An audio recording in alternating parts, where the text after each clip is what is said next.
Hello, I'm Anna Sumner, a technology education middle school classroom teacher and standards specialist for the International Technology Education Association. This professional development session will provide you with a foundational understanding of the Addenda series guide, Realizing Excellence, Structuring Technology Programs. Realizing Excellence is based on developing a technologically literate citizenry using two documents that contain educational standards for the study of technology. They are Standards for Technological Literacy, known as STL, and Advancing Excellence in Technological Literacy, known as AETL. ITEEA has developed 4 addenda guides based on AETL.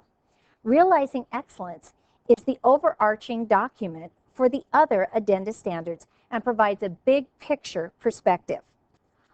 All of the guides detail the planning process involved in moving towards standards-based programs, as well as suggests specific actions educators can take to achieve technological literacy in the laboratory classroom. AETL contains the program standards. Realizing Excellence puts these program standards into action, providing a guide for you to develop a quality standards-based program. Whether you have or do not have a copy of Realizing Excellence in front of you, please follow along, noting the page numbers referenced for you on all the slides. Realizing Excellence includes concrete suggestions for incorporating technological literacy into programs throughout grades K through 12. It focuses on the entire picture of program reformation: content, professional development, curricula, instruction, student assessment, and the learning environment. It calls for administration, teachers, and the community to work together towards developing technologically literate students, forming technology program committees that create realistic action plans. And finally, it contains hands-on suggestions and worksheets for educators to use that will help them make changes specific to their locality and situation. Realizing Excellence begins with a preface and a listing of ITEA professional series publications. The majority content is divided into sections, and the addenda concludes with an appendix. Notice that the appendix takes up almost as much space as the major sections. This is due to the examples and forms provided to make the document useful to you. The primary purpose of any educational program is to facilitate and enhance student learning. The purpose of programs for the study of technology is to enable all students in grades K to 12 to become technologically literate. Section 1 provides an introduction to standards-based technology programs. The content develops your understanding about the need for technological literacy. It focuses on leadership and partnerships for change and provides definitions to clearly articulate your program for the study of technology. Each section directly relates back to the program standards in AETL. So then, what is a program? The word program is a broad term in education. It includes content, professional development, curricula, instruction, student assessment, and the learning environment implemented across grade levels. This is why Realizing Excellence is the overarching document that provides the foundation for the other addenda standards. Section 1 provides you with the big picture of program development. Figure 1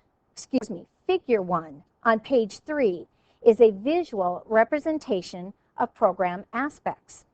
Structuring technology programs is represented by the green circle that surrounds everything that affects student learning. Everything you develop is targeted towards the center, which is, of course, the student learning.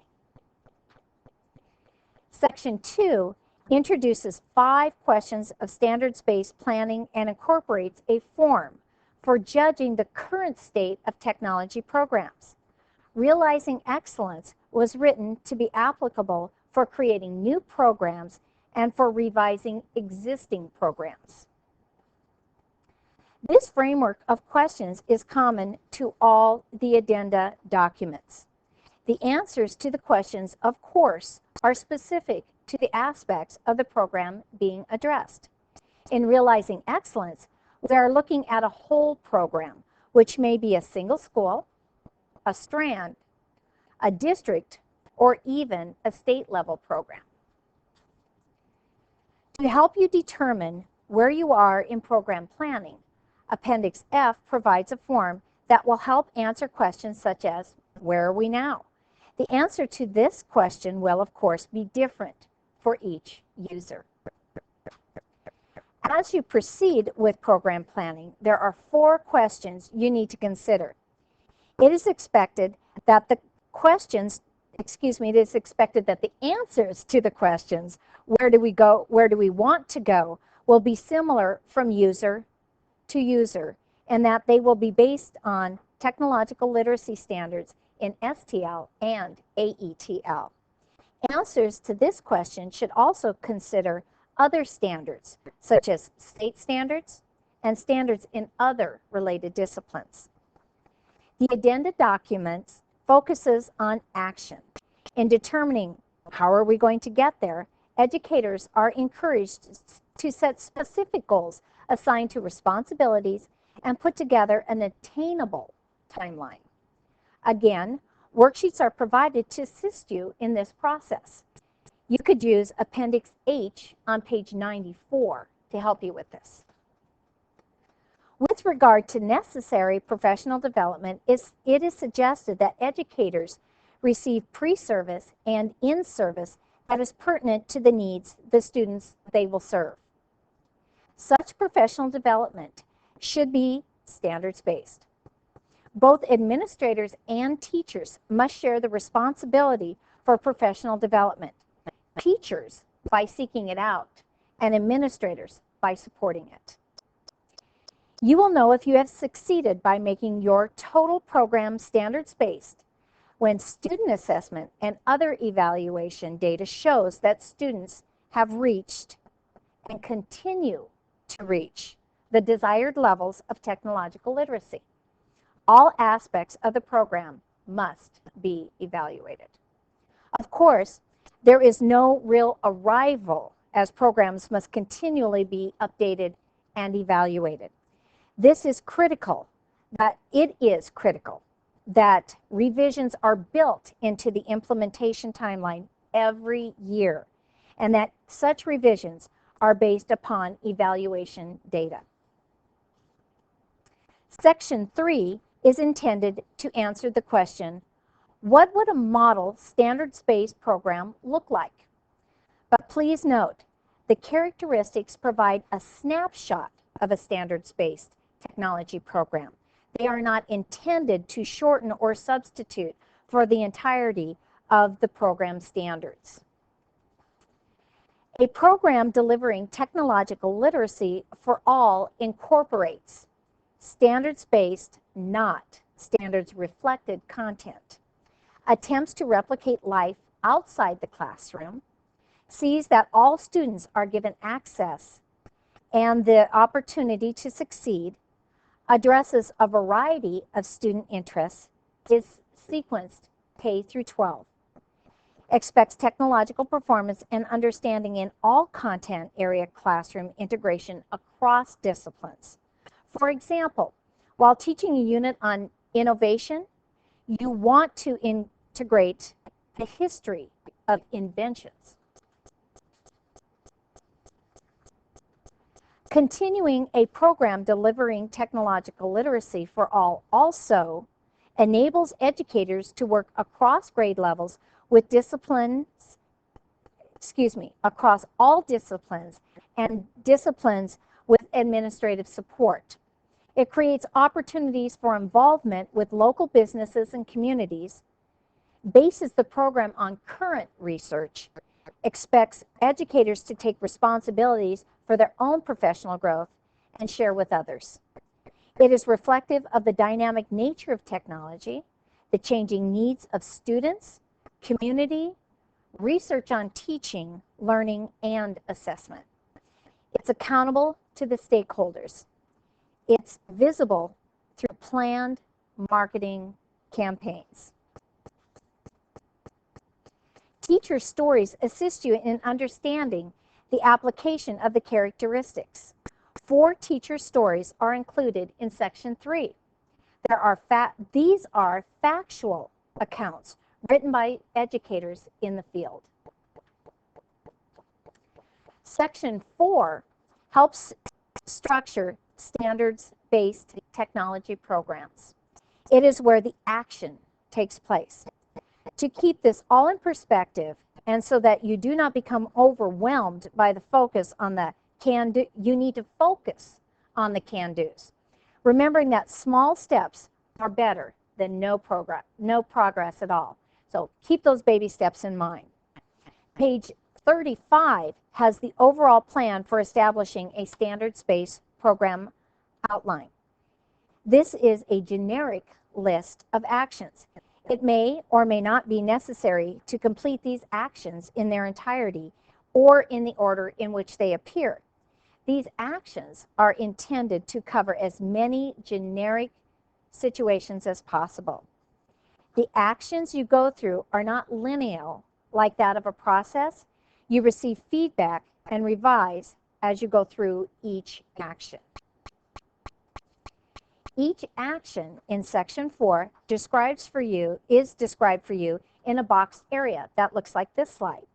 These boxes walk you through the process. For example, articulating an initial vision is shown. Support for this section is provided by a workbook in Appendix H on page 94. Action planning will be specific to your program's mission and goals. Pages 51 to 54 provide a great many suggestions for action planning. The budget also will vary greatly and depends upon the scope of the program's revision as well as available resources. In terms of securing resources, in an ideal situation, the entire budget would be funded out of school, county, district, or state funds. This may be entirely possible if the scope of the initial program revision is small. However, a general suggestion for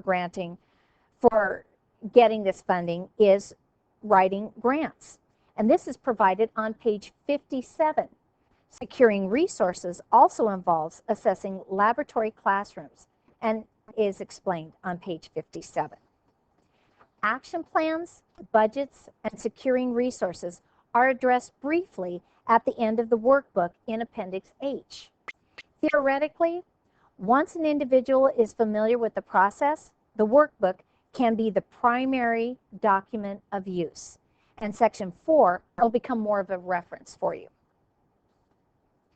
After the planning has been completed, approvals have been obtained, and resources have been secured, there is still more to do in terms of implementing the new or renovated program. You will need to monitor and adjust, as well as evaluate and revise your program.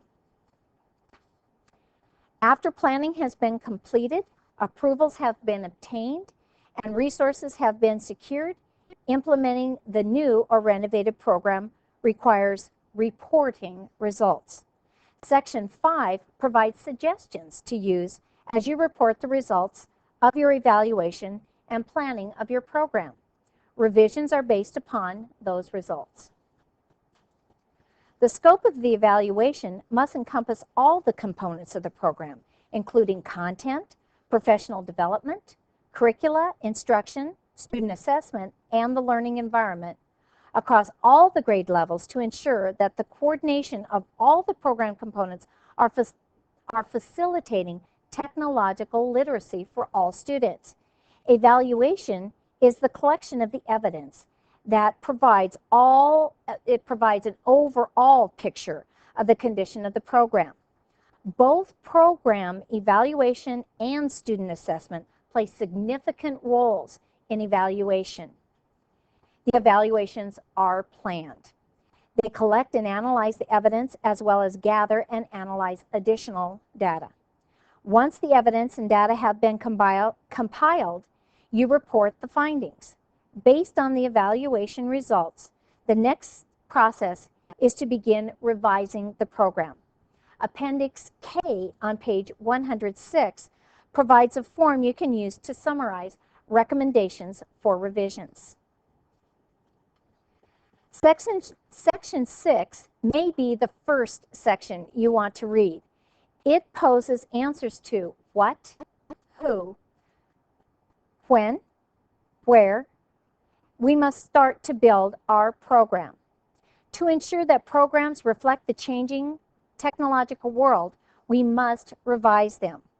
We must revise programs to ensure that the needs of our students and communities are continually being met. And finally, we must allow our successes to continue to motivate us to make and accept the notion that the when is now and always. As a technology education teacher, I know the challenges faced when building a standards-based program. I also know that building standards-based programs is vitally important to ensure all students graduate ready to face the technological world in which they live. Thank you for taking time to view this presentation.